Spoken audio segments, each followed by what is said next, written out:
Assalamualaikum warahmatullahi wabarakatuh.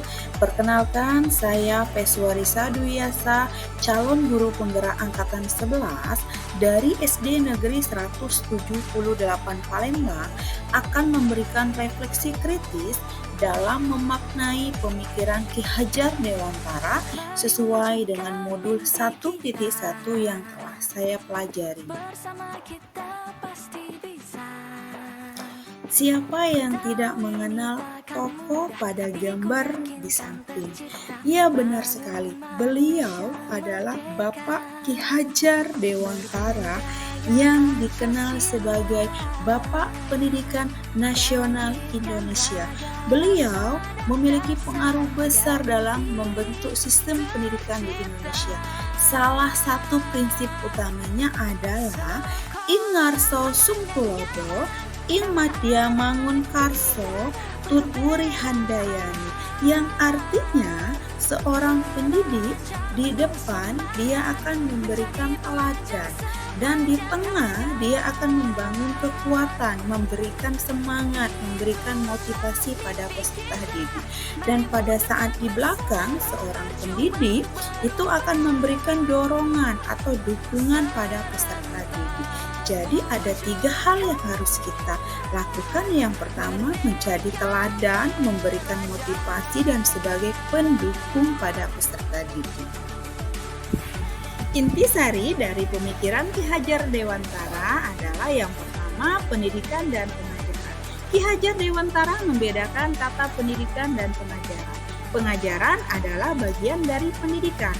Pendidikan memberi tuntunan terhadap segala kekuatan kodrat yang dimiliki peserta didik agar ia mampu mencapai keselamatan dan kebahagiaan yang setinggi-tingginya, baik sebagai seorang manusia maupun sebagai anggota masyarakat. Yang kedua, dasar-dasar pendidikan yang menuntun. Ki Hajar Dewantara menjelaskan bahwa tujuan pendidikan yaitu menuntun segala kodrat yang ada pada peserta didik agar mereka dapat mencapai keselamatan dan kebahagiaan yang setinggi-tingginya, baik sebagai manusia maupun sebagai anggota masyarakat.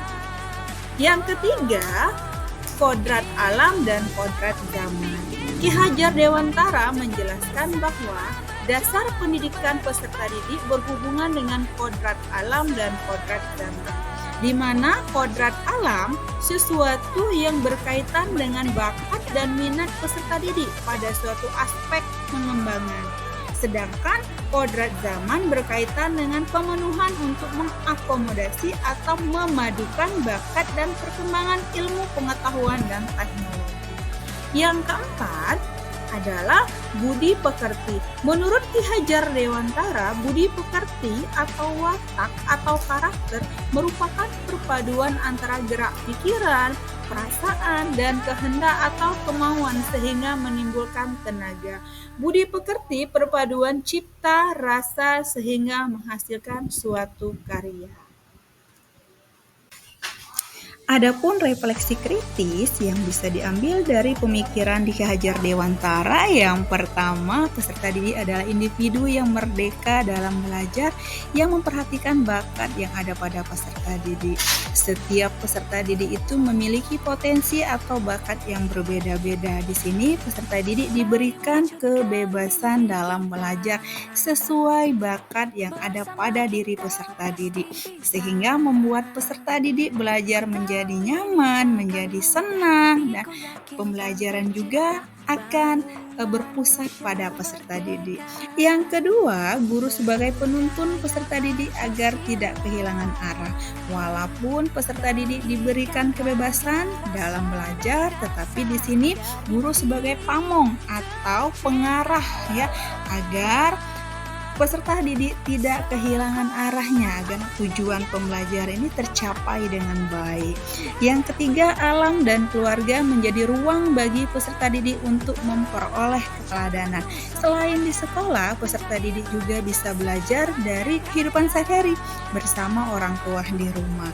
Yang keempat, budaya dan teknologi menjadi fasilitas peserta didik dalam bereksplorasi. Tantangan guru di abad 21 adalah dapat menerapkan teknologi dalam pembelajaran. Di abad 21 ini teknologi sudah semakin canggih.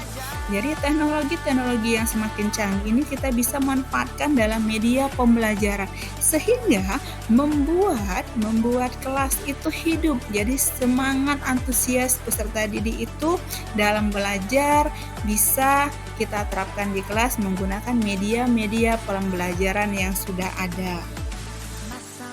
Tentunya mendidik anak yang berada di perkotaan dengan yang berada di daerah yang sulit dijangkau internet sangatlah berbeda. Begitu pula dalam mendidik anak yang lahir pada era 90-an dengan mendidik anak pada era 2000-an pastilah berbeda.